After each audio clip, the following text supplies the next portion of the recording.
Good evening, everyone. How are you all?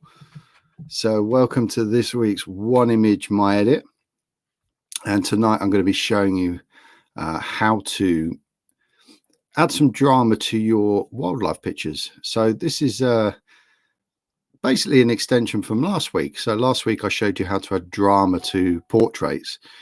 So I thought I'd carry it on and show you how to do that with some wildlife. So what I'm going to be doing is creating a lot of mood, a lot of atmosphere within this shot. So let me just make sure that I'm all set to go. So I'm just going to, okay. So what we're going to do is we're going to take this image here of a fox and we're going to produce this. I'm going to show you how to do this, and it's all done in Lightroom.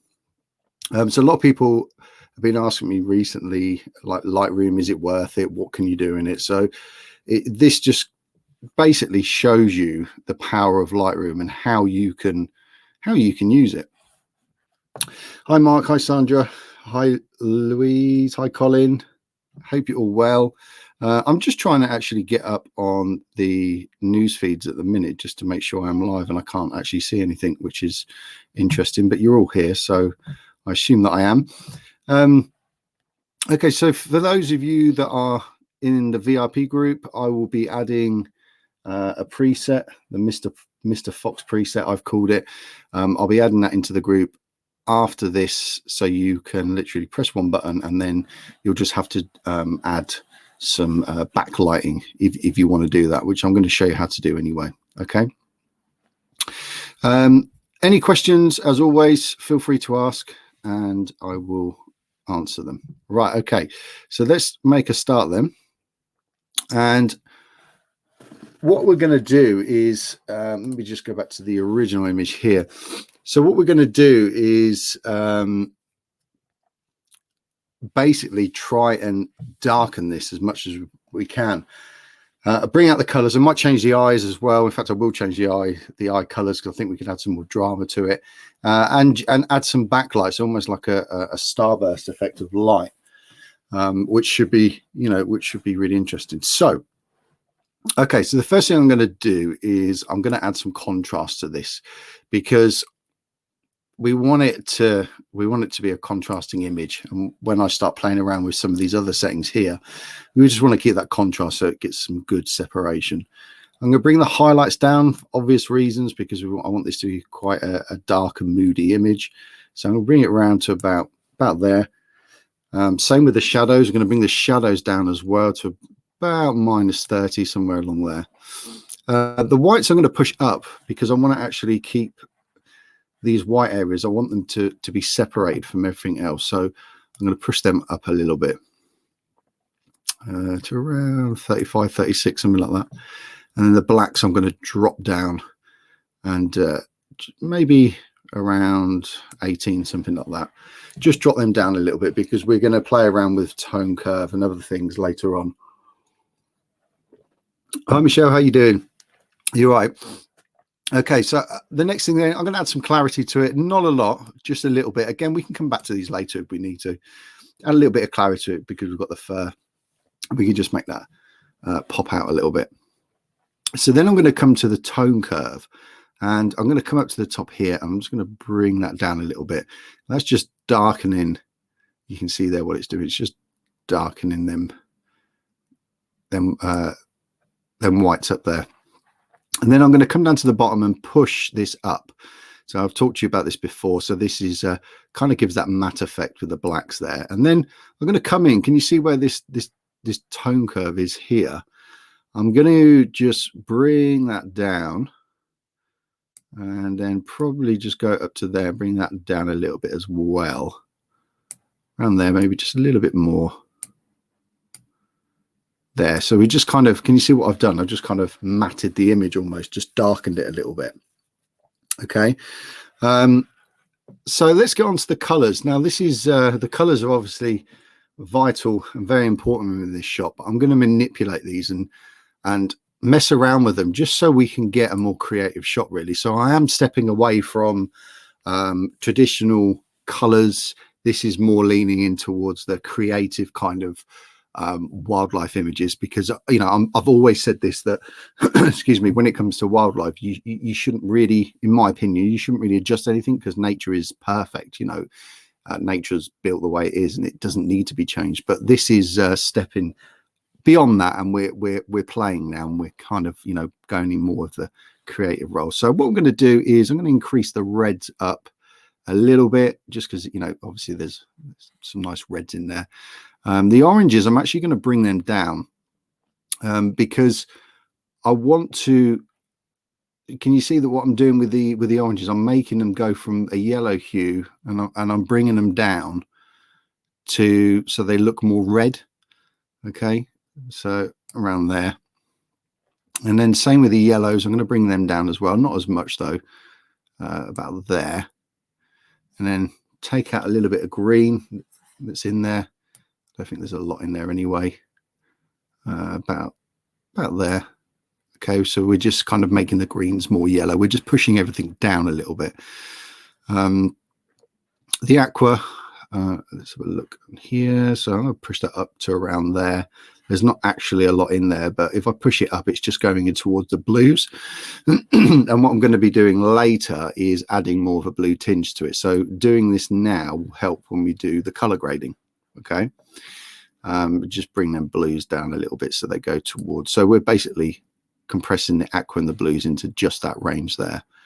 Okay, the purples within there, I'm going to bring them right down. So there we go. There's not actually a lot in there anyway. Bring them right down. And the magentas, I'm going to push them up. So this just means that we're kind of just messing around with the colors. That's all I'm doing. So that's in the hues. Then in the saturations, now we're going to start reducing some of these and pushing some of them as well. So the reds I'm going to bring down to around 70, something like that. So this is kind of counterbalancing these hues that we've just kind of done. The oranges, I'm going to bring them down a little bit around there. Same with the yellows, going to bring them a lot more actually, around about there. And same with the greens as well. Just going to bring them right down. So it's around the 50s mark, about there. The aquas, I'm going to push these up. Again, it's because of the next step, the color grading that I'm going to do. So I kind of already know before I do the color grading what I'm doing with the actual colors. So again, bring this blue down so we're kind of in that range then. So we're just using that range of color. Purples, because we pulled them right down, let's just push them back up just to counterbalance them a little bit. And then magentas, just bring them down about there. So then when we come to the luminance, let's have a look at this. Now this is the brightness. So you can see this is the brightness. This has a, you know, this is kind of like the finishing bit, I suppose, really. So we can start to really get an idea of what, you know, kind of shot we're going to get. So many yellows, let's bring these down to around there, something like that. And then greens, let's bring them down. And aquas, again, we'll push them up. Let's go to around 80, something like that, about there.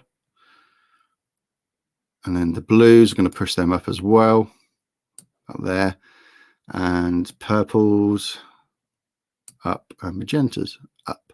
So all I've done is, if you look at these, you can see what I've done with the hues, the saturations, and the luminance there. You can see that they kind of got some sort of similarity there. Can you see? Yeah, so they're kind of matching. And I'm just basically, when you're doing the hues, you're just playing around with them particular shades, and then the saturations is obviously, you know, how much of that particular shade is there, and then the luminance is the brightness of that. And again, we can always come back to this later on if we need to. Okay, but the whole point with this is to kind of make a bit of a moody, dark, interesting picture. So when it comes to the color grading, what I'm going to do is I'm actually going to go with the midtones. I'm going to add a little bit of green, I think. Okay, but just a little bit. Okay, somewhere around there. And then in the shadows, I'm going to add a blue. And I quite like adding blues to my images because it gives you a nice, almost a cinematic feel to it. And you can always click on here and just select the blues there if you want to. So that's quite nice. We could go with that. And the midtones, I mean, we go from blue into green. We could change that to a yellow if we wanted to. I quite like the green because it makes it a little bit darker, which is quite nice. Okay. And again, obviously you can come back to that and you can change it and fine tune it if you want to. All right. So regards to sharpening, I mean, we can push it up. You know, you can do whatever needs to be done on a particular image. Keep the detail sort of 50, just so you're telling Lightroom you want to keep detail, and then you can press Option and move the masking up, and that's just going to sharpen just the edges then, which is what we want. We don't want the whole image to be sharpened. Okay. And then let's add a vignette to the image. So a nice vignette. So let's just drop this down to around 10. Bring the roundness down a little bit, and feather, let's push that up a little bit.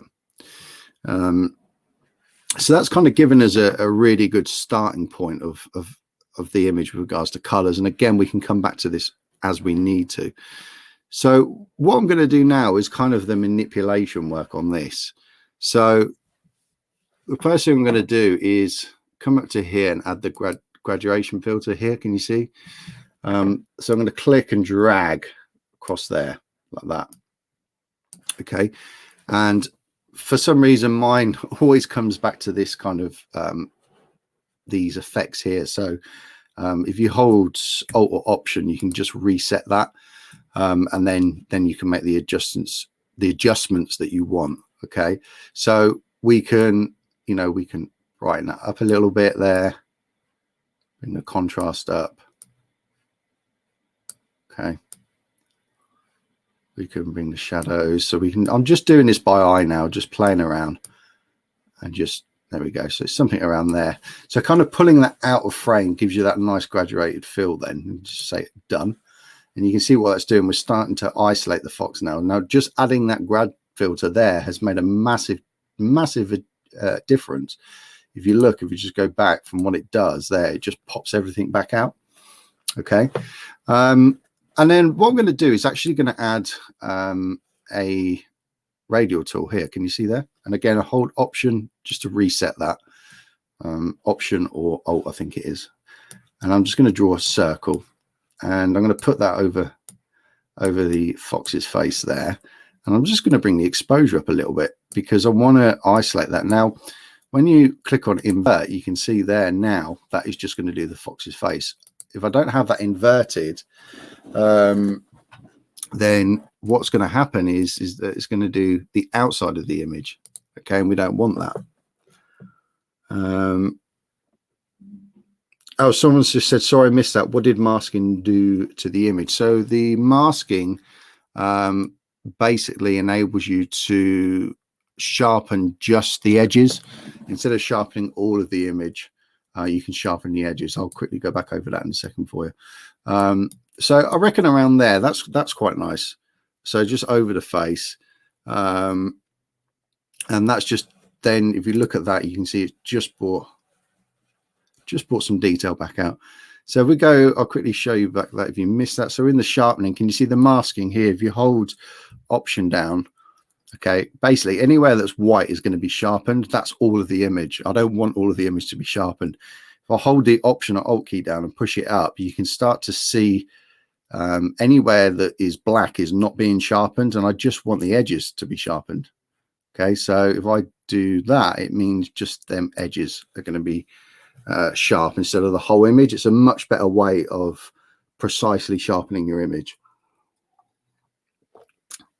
All right, I hope that's helped. So yeah, just brightening that face up a little bit with a radial filter is really nice. And let's add another one. At this time, I'm gonna make it a little bit bigger. around there, about there, something like that. That will do. And with this one, what I'm going to do is bring the blacks down. Okay, bring the blacks down and just bring the exposure down a little bit. Now this time you can see I've not inverted it, okay, because I want the outside to be adjusted, and we can change the feather on that as well. Okay, so you can see there what that does. It just gives you a smoother effect. I'm going to leave it around 50. Let's have a look at that. Yeah, that's okay. So we're almost creating another vignette, but we're kind of doing it ourselves. Yeah. So the next thing that I would do is get the brush tool and let's just push the exposure up a little bit. Come to show selected mask overlay. Make sure that the feather and flow is up. I'm going to leave the density up for now as well. And what I'm going to do is just paint the white areas. Okay.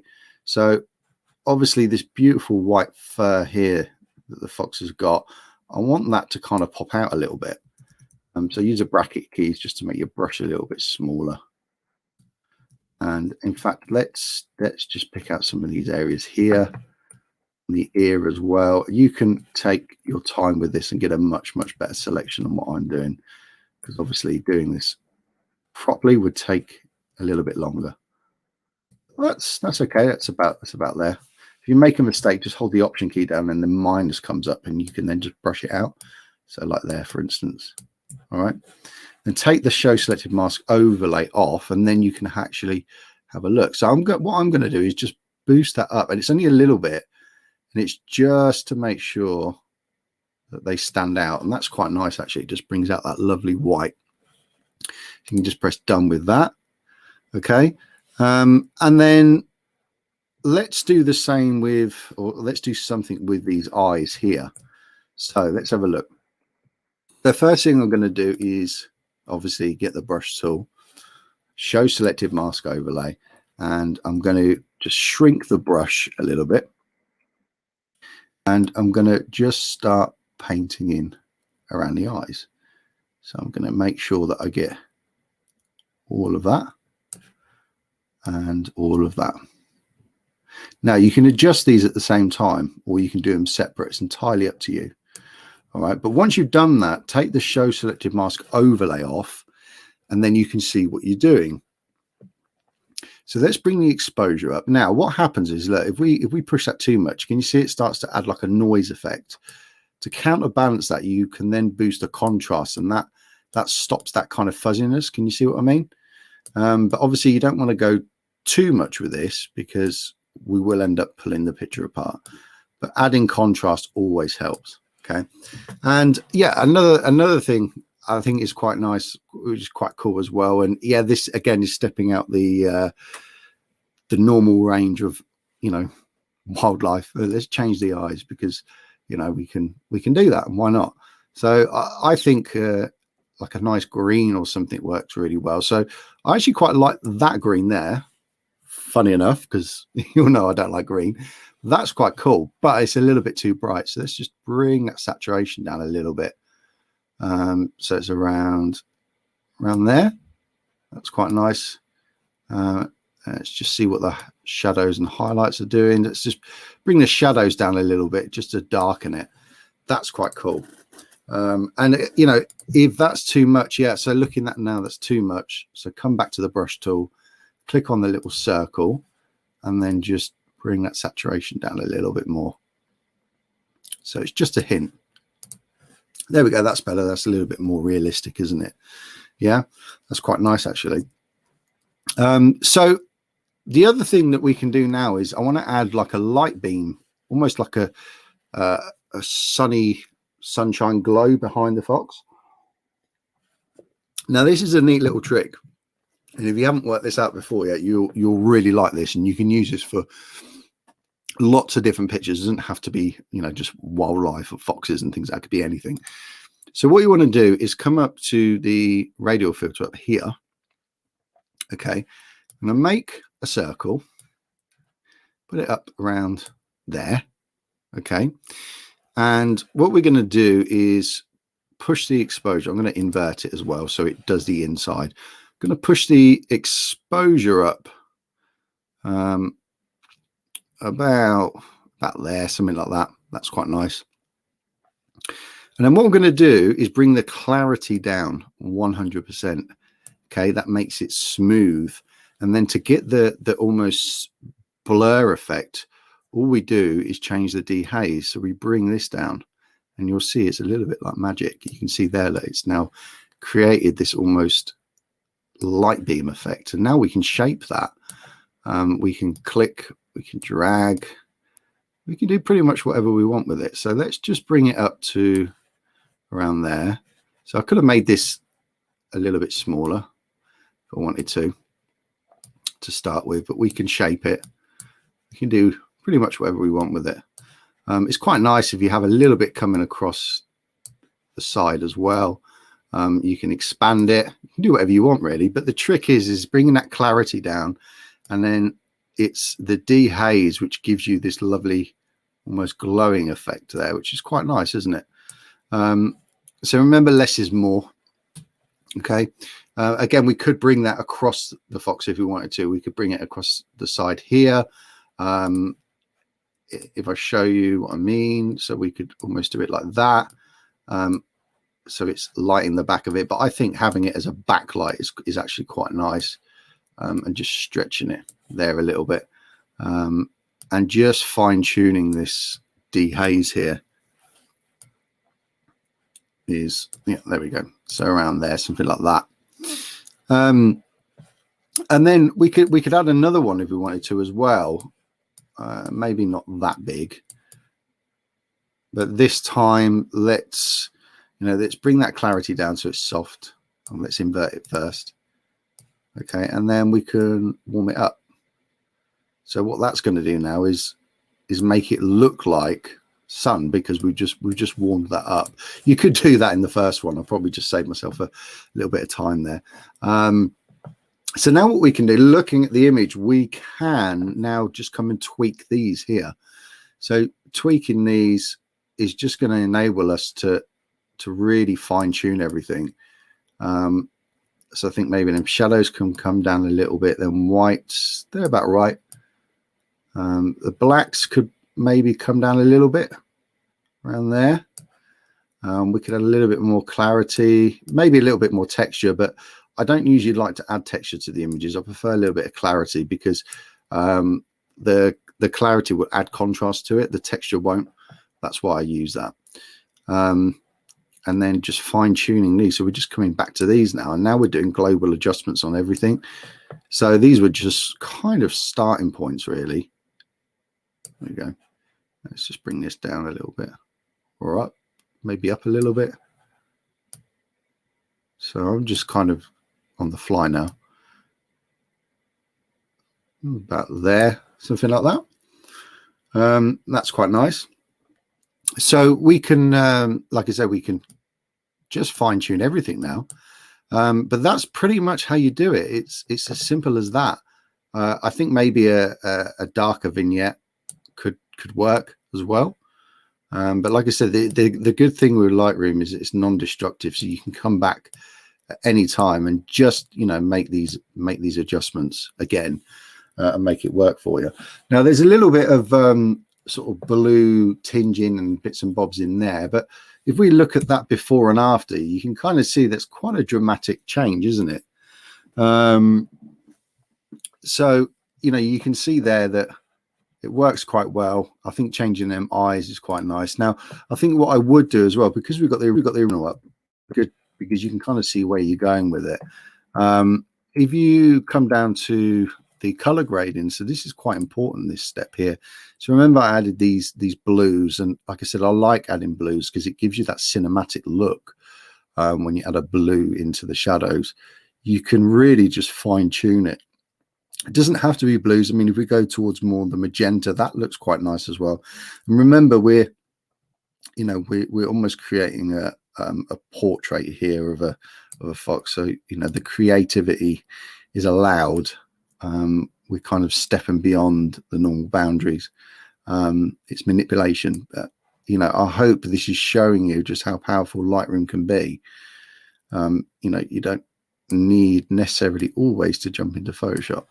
So that's quite nice. Can you see that there? Just fine tuning them has really helped. Now, you can see there's some bits and bobs in here that would need editing, so to speak. Okay. So if you right click, edit in Photoshop. So I'm going to open this up in Photoshop and then just show you quickly how to really retouch how to really retouch the image, because a lot of the bits in here that I would want to get rid of, I wouldn't want to do in Lightroom, because Lightroom is useless for anything. So if we get the spot healing brush tool, make sure it's on content aware, and you can see there's like a little bit of a light spot there. Just click on that and it goes straight away. It's so quick. So these little bits here that are a little bit distracting. This is a little bit distracting up here.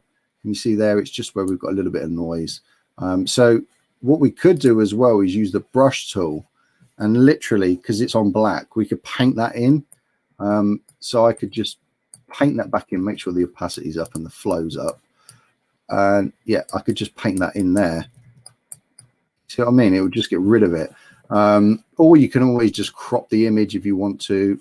But there's yeah, there's lots of different options within Photoshop that's a lot better. We've got the clone tool as well, so we could use that just to get rid of some of this. It's almost a little bit of fringe in there that's going on. So just hold the Option Alt key down up here, and then just slowly paint that in.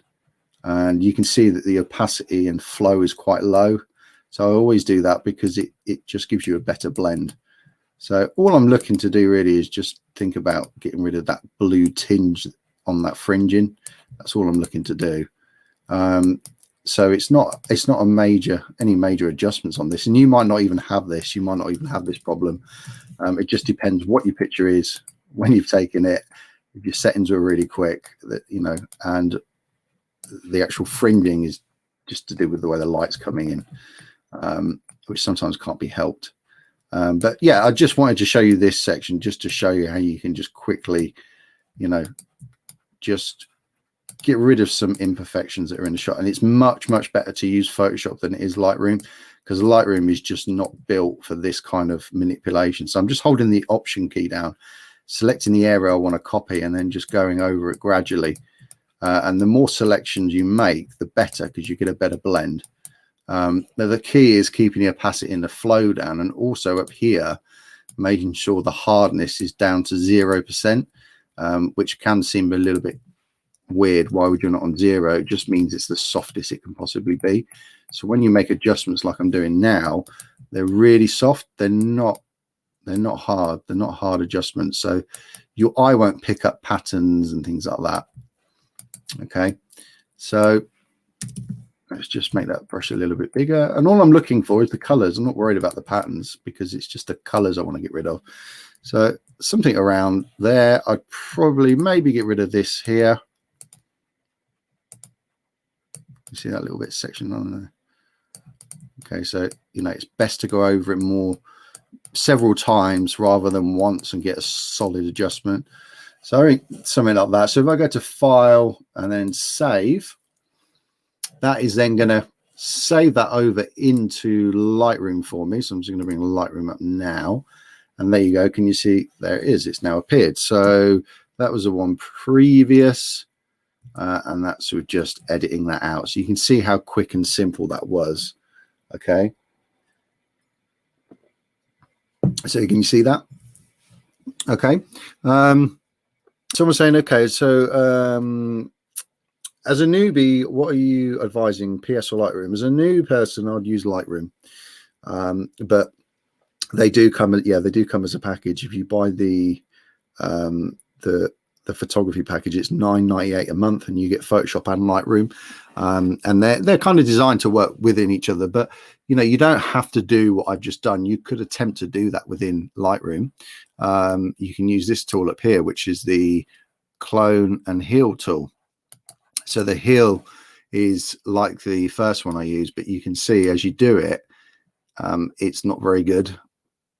So it's saying, okay, I'll copy that from there to there, and it just makes a bit of a pig's ear of it, really, if I'm honest. So Photoshop is used really, you know, just to be able to quickly you know, make adjustments, and you can see it's a much cleaner effect, and it's not hard, because that brush is just literally the spot healing brush tool. You just draw over it and it does it all for you. But you know, if you look at this here, we've done all of this in Lightroom. So you know, you can see there's the one that I was playing around with earlier. This one, yeah, it's slightly different, but it's in fact I think I prefer this one to the one that I showed you earlier, because it's a little bit warmer. It's a little bit cooler, a little bit more blue in it, but it just shows you the power of Lightroom and how what you can do. You know, it's a really powerful tool. So if you see there, look, there's the before and after, and this is what I've done with you guys. That one, it's not showing the before and after because I've just imported that from Photoshop, so it won't show you before and after, but this was before I imported it into Photoshop. So that's what we've just done. Okay, and then obviously bringing it into Photoshop and just tweaking them little areas there. But like I say, you don't have to do that. You might not need to do that. But yeah, so that's how you do it. That's how you make Mr. Fox. So you can always come back and adjust things. So if you look at the brush tool, I can come back and click on that little circle there, show selected mask overlay. It's going to show the areas that I painted. Same with the eyes. If I click on there, click on the mask overlay, okay, and you can see the adjustments up here, so we can change them anytime we want. That's what's good, is that you can just come back and you can see here, look, these areas here, you can come back, and again, that's all it was just that little adjustment there, look. Okay, so you can come back and do that. And then the radial filter as well, you can see we've got two. So one that I added as a bringing the clarity down, and then dehaze down to give that glow effect.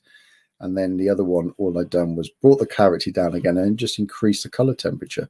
So really simple. And then a grad tool, grad filter rather, down here, which you can see, and just bringing them bits and bobs down. It just helps cement everything together, so we get a lovely almost like our own vignette style to the image. Okay, so I hope you've enjoyed that. Yeah, and I wanted to show you this because, like I say, I've been, you know, a lot of people have been asking about Lightroom and Photoshop and what the difference is. So if you look here, this shows you what Lightroom can do. Lightroom's built as well for cataloging your work. So it's an indexing software. Basically means it's a massive library, but the editing side of it is still very powerful. And Photoshop is more manipulation.